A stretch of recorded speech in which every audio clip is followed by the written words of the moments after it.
Pour la première fois en 50 ans, la National Aeronautics and Space Administration retourne sur la Lune. Et cette fois, il prévoit d'y rester pour de bon. Même avant que Neil Armstrong ne prononce ces mots célèbres, les humains rêvaient déjà à quoi pourrait ressembler une base lunaire. La vision de ces immenses dômes a inspiré des générations de scientifiques et mené aux alunissages réussis des années 60 et 70. Puis tout s'est arrêté, aucune mission lunaire pendant plus de 50 ans. En 2022, nous sommes prêts à repartir avec les missions Artemis. Et permettez-moi de dire que ce que la National Aeronautics and Space Administration a prévu pour les 8 prochaines années est tout simplement incroyable. La fusée la plus puissante jamais conçue. Une passerelle lunaire qui servira de port spatial pour les voyageurs arrivant, un véritable taxi spatial qui emmènera les gens jusqu'à la surface lunaire. Et, enfin, le camp de base Artemis, notre foyer permanent sur la Lune. Je ne pense pas que tu réalises vraiment à quel point c'est ridicule. Chaque être humain dans toute l'histoire de l'humanité a regardé la Lune et rêvé de ce que ça pourrait être là-haut. Et d'ici la fin de cette décennie, des humains y vivront comme si c'était un autre pays sur Terre. Ça va être complètement fou.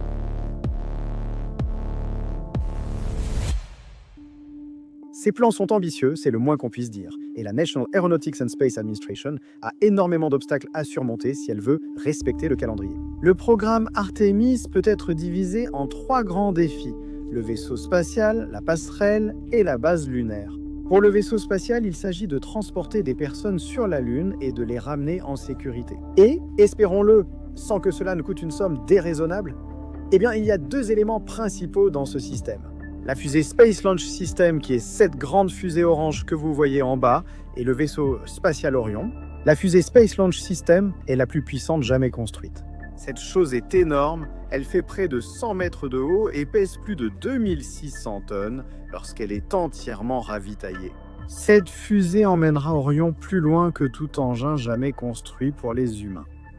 Heureusement pour nous, la fusée Space Launch System est déjà construite et se prépare pour son premier lancement le 16 novembre 2022.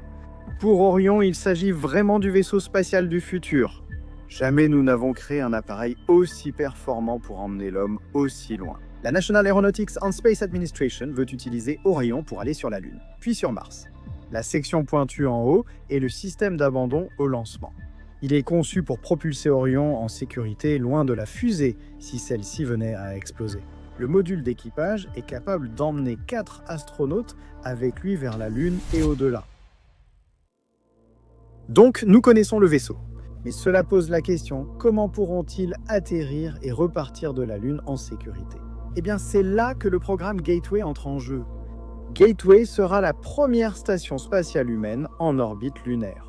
Elle sera similaire à la Station spatiale internationale permettant aux fusées de divers pays de s'y amarrer pour déposer des équipages. Comme sur la Station spatiale internationale, des astronautes vivront et travailleront à bord du vaisseau Gateway.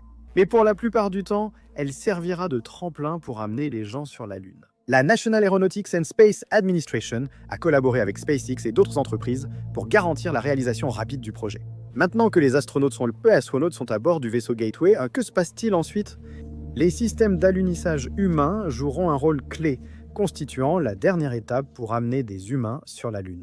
La National Aeronautics and Space Administration travaille essentiellement à créer un taxi spatial pour quitter la Gateway, déposer des personnes sur la Lune, puis remonter. Maintenant qu'ils sont sur la Lune, où vont-ils rester? Il est sûrement temps de construire une base lunaire. Et c'est là que les choses deviennent vraiment futuristes. Au cours de la prochaine décennie, ils vont commencer à assembler une base lunaire capable de maintenir des humains en permanence à la surface de la Lune. La National Aeronautics and Space Administration a déclaré que ce camp de base comprendra une cabine lunaire futuriste, un rover pour que les astronautes puissent se déplacer à la surface et même une maison mobile.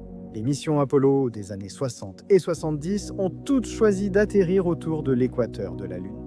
La base lunaire sera en fait construite au pôle Sud, où nous ne sommes jamais allés, ce qui compliquera les choses. Mais le pôle Sud est tout simplement un emplacement idéal pour la base lunaire.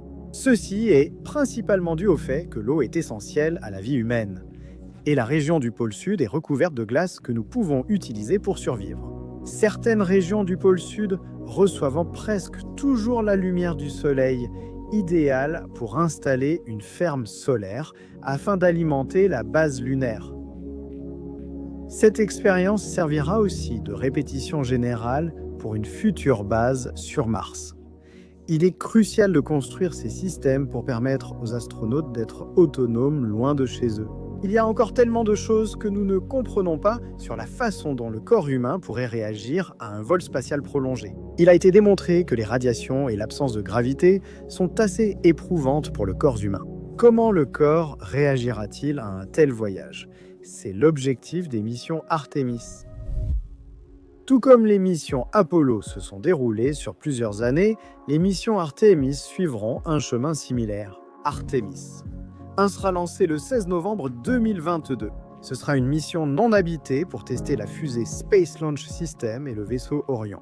Elle ira jusqu'à la Lune et reviendra sur Terre avant d'amérir dans l'océan Pacifique. Cette mission durera au total 25 jours, tant que tout se passe bien avec Artemis.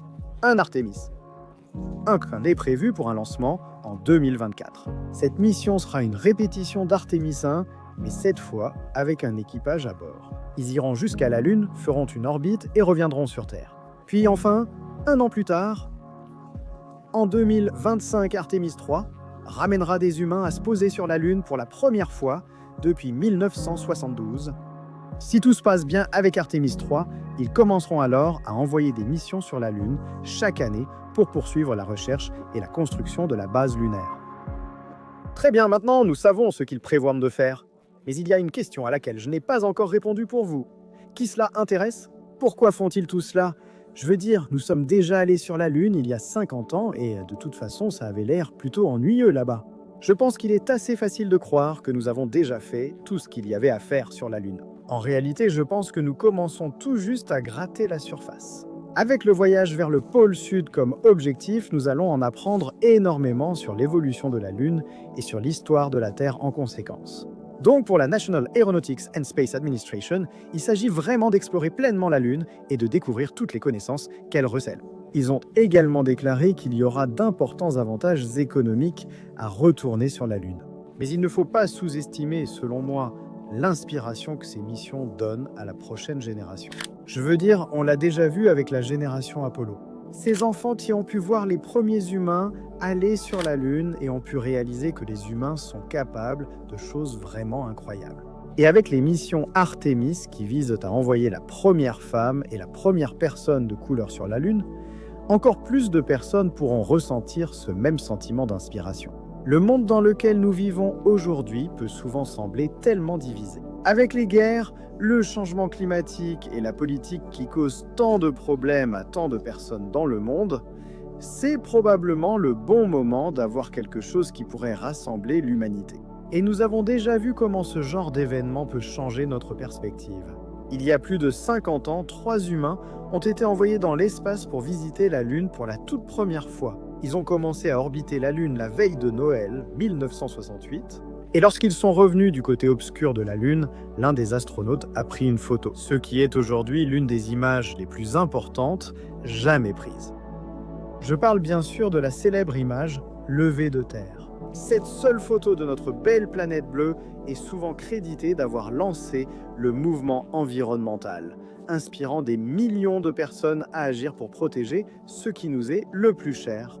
L'astronaute qui a pris cette photo a dit l'une des choses les plus profondément belles que j'ai jamais entendues, en disant « Nous sommes partis explorer la Lune et à la place, nous avons découvert la Terre. »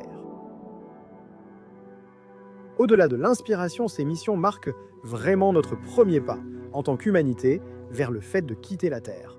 Au cours de la prochaine décennie, il y aura des humains comme vous et moi qui ne seront plus en permanence sur Terre. Et cela pour le reste du temps où l'humanité existera. Je veux dire, c'est vraiment l'une des entreprises humaines les plus incroyables jamais entreprises, et elle sera rappelée pendant des milliers d'années à venir. Des gens dans des milliers d'années regarderont cette décennie comme celle où l'humanité a quitté la Terre et a commencé à vivre parmi les étoiles. Et vous étiez là pour en être témoin de vos propres yeux.